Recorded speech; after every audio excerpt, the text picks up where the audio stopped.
In case anybody wanted to know, here are my top 5 things that I really wish I knew before I opened my used car lot. Now, there's lots and lots of positives, but if I'd have known these 5 things before I got started, I probably would have had a lot less stress along the way. Tune in to the end for the best one. Let's get started.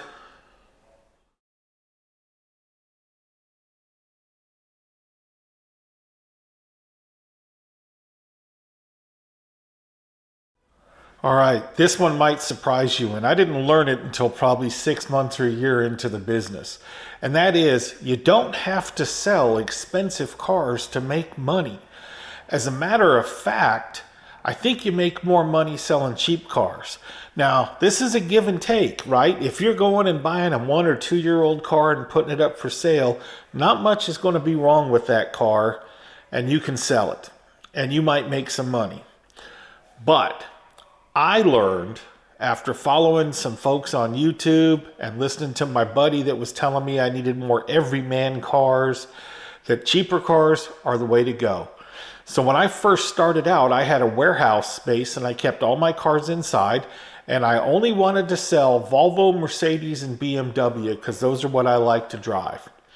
And I'd sell some cars, and they were expensive to work on. And I had a mechanic friend that owned a shop. He helped me out. But I met another fella because I bought a Dodge van, and the transmission ended up being no good. So this guy owned a transmission shop. We sort of became buddies. And as I'm bitching, moaning, and complaining about not selling enough cars, not making the money I'd hoped to make for all this money that I had invested, he said, Tom, the problem is around here, people need more common cars. Quit selling that stuff.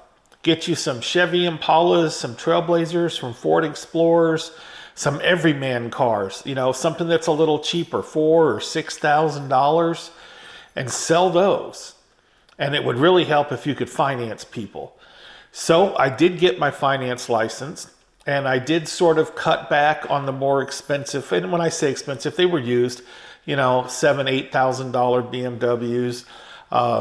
So I started selling Ford Explorers, Chevrolet pickups, Ford pickups, Impalas, Chevy Cobalts were really big when I started. A Chevy Cobalt.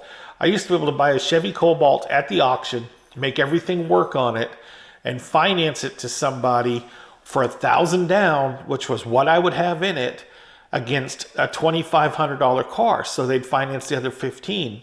I was so happy. I thought I was just killing it. So that's how much times have changed since then. But what I sell now is cars that usually run $3,000 to $6,000. That's kind of my sweet spot. There are a lot more people out there, guys, that have $5,000 to get their kid a first car or a second car for the spouse that doesn't drive as much, or just to get a car to commute back and forth to work and wear it out. A lot more people have $5,000 than $10,000. I've found when I've sold these cars that are $10,000 plus, when you're advertising that car, most of those people, they're getting a loan. And so if they're getting a loan, they can go anywhere to buy the car. There's not as much incentive to come to you. But by a $5,000 car, there are not as many dealers selling cars in the $3,000 to $5,000 range. And when it comes to financing, well, I haven't been doing a lot of financing lately just because the price of cars, it makes it hard for me to get enough of my equity out at the down payment. I'm nervous. That equity right now is too precious to me. So I'm not doing a lot of buy here, pay here. But when you do, I usually do a car that's $3,500 with $1,500 down. That is about the limit of what my customers can afford to pay, 15 down, and then $100 a week, 100 and a quarter a week, depending on the car. So for right now, we are mostly working cash deals and not really doing any financing. So had I known right out of the gate to sell the cheaper cars, to get the finance license and tote the note on some right out of the gate and do cash sales, I probably would have done a lot better. Because I'll be honest, my first year in business, just killed me. And had I listened to the market, meaning people need cheap cars, rather than buying and selling what I wanted to buy, I'd have probably been a lot better off. You can tell I'm working from home today from my backdrop, but if you look over my right shoulder, which I think is going to be on your left side when you see the video, my little pitty girl there, she's a part terrier, Dalmatian, and pit bull.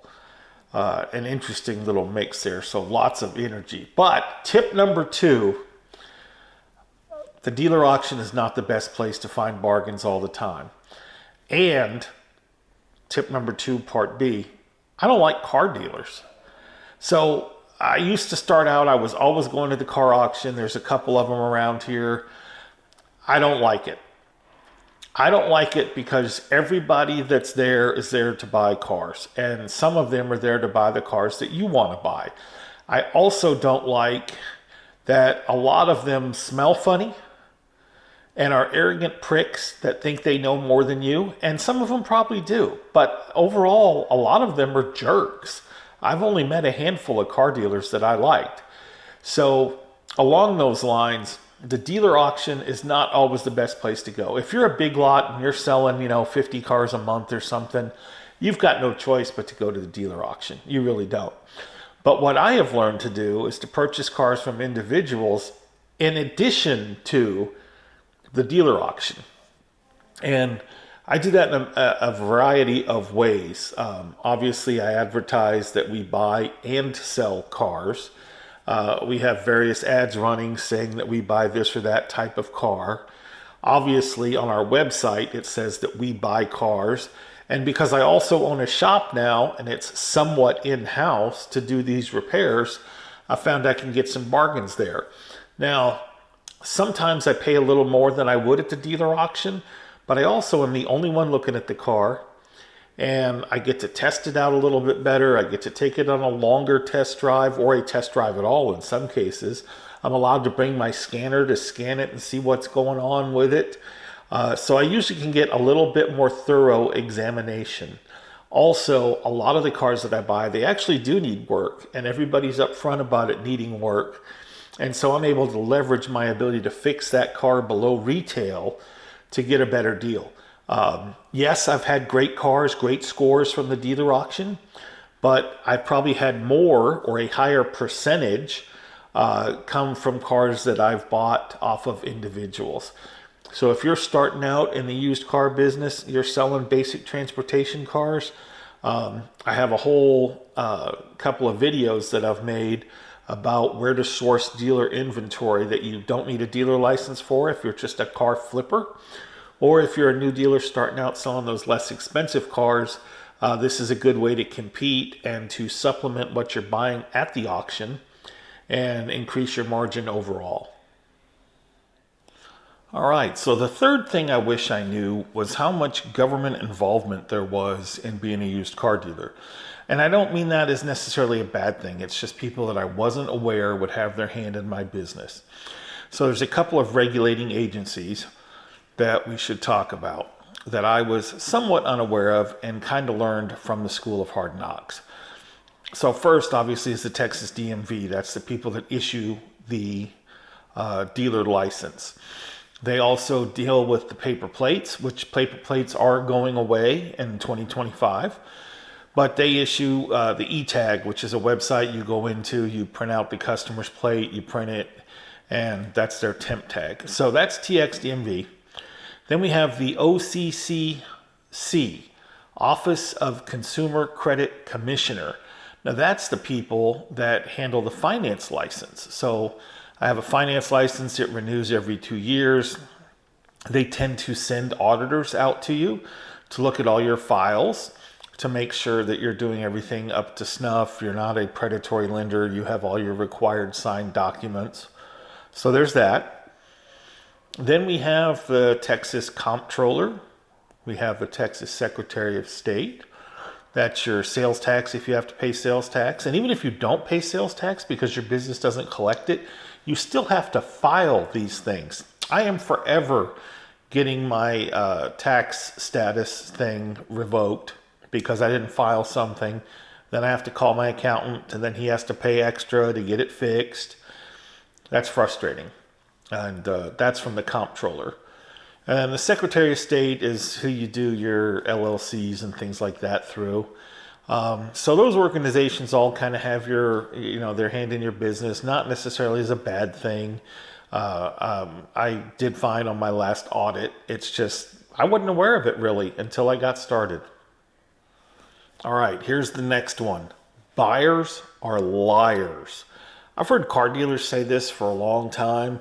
And yeah, I agree and I understand, but I thought they were maybe a little cynical. When I was back at my house curbstoning for years and years, I just sold cars out of my garage or whatever. I learned to never really adjust my schedule for somebody that said they want to come look at a car, because inevitably if I didn't do something with my family and I stayed home, or if we rushed home to show the car to somebody, they didn't show up. And I just kind of learned that there will always be another buyer, so don't rearrange your schedule. That being said, I've become a used car dealer, and now I'm a legitimate businessman, and I have hours that say I'm open from 8 to 5:30 Monday through Friday, but we show cars by appointment nights and weekends when possible. Somebody would, Facebook Messenger is the big one now, not so much calls anymore, but Facebook message, I can't be there till 6:30 because I work. My dumbass would sit up there till 6:30, nobody show. I'd message, nobody responds. And I never learned that lesson. It took me forever to learn that lesson. So now what I do when I show cars on the night or weekend is I say, okay, that's fine. We will meet at this time.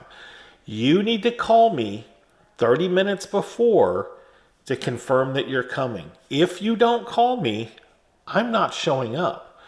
Just because if I don't do that, people don't show up. I've wasted my time, taking time away from my family.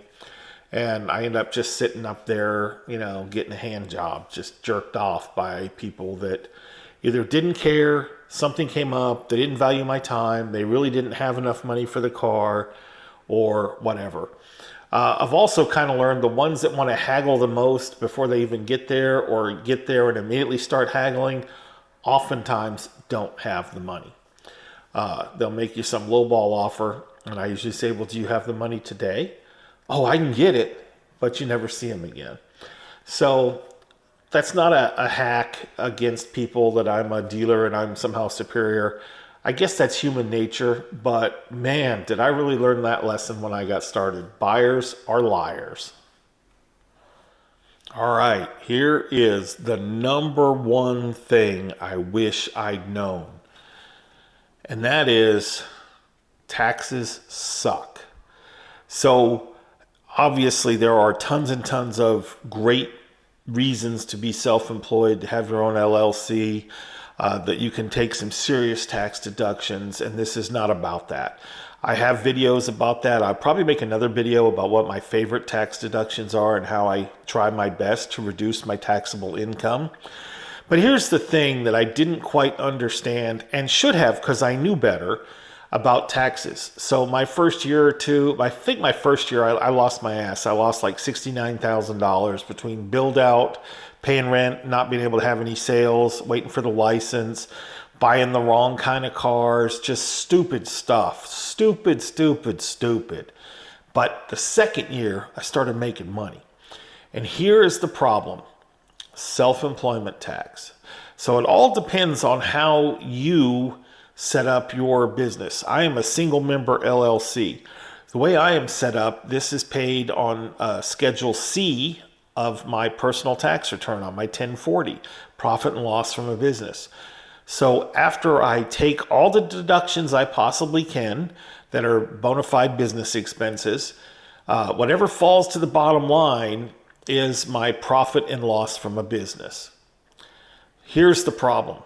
You don't just pay income tax on what fell to the bottom. You also pay self-employment tax. So when you are a W-2 employee, I think it's 7.65% of your check for Social Security comes out of your check.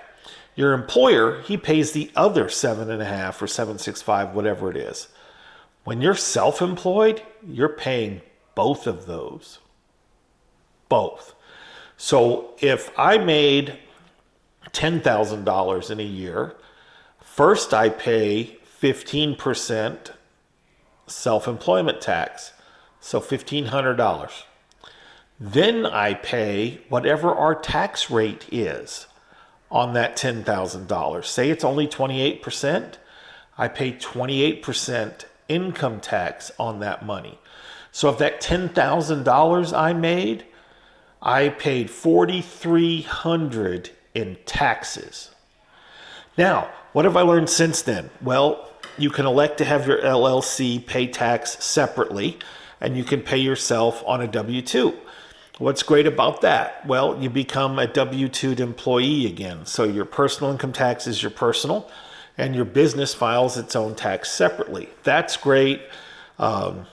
What is the real key here is you can pay yourself a modest salary, $20,000, $30,000, whatever the number is your accountant tells you is modest, on a W-2.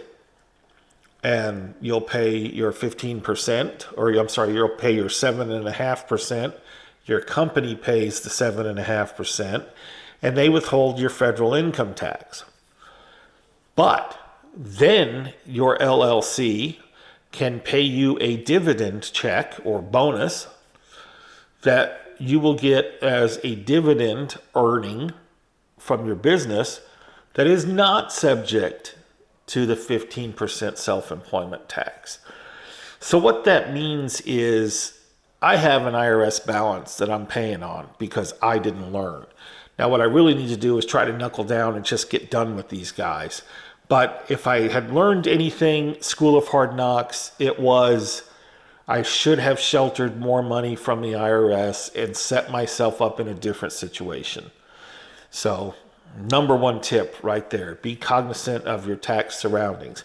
I will be making a video shortly that will talk about some of my favorite perks of being self-employed and owning a used car lot. I appreciate y'all watching. Take a minute, like, subscribe, or comment down below. Tell me where you found me. I really want to know where my leads are coming from. Are these repeat buyers? Are these repeat viewers? Did I come up on a Google search that you did? Did YouTube suggest me? Whatever it is, take a second, let me know, guys, and keep an eye out for that video soon about the best benefits I have as being a used car dealer. Thanks for watching, y'all. Take care.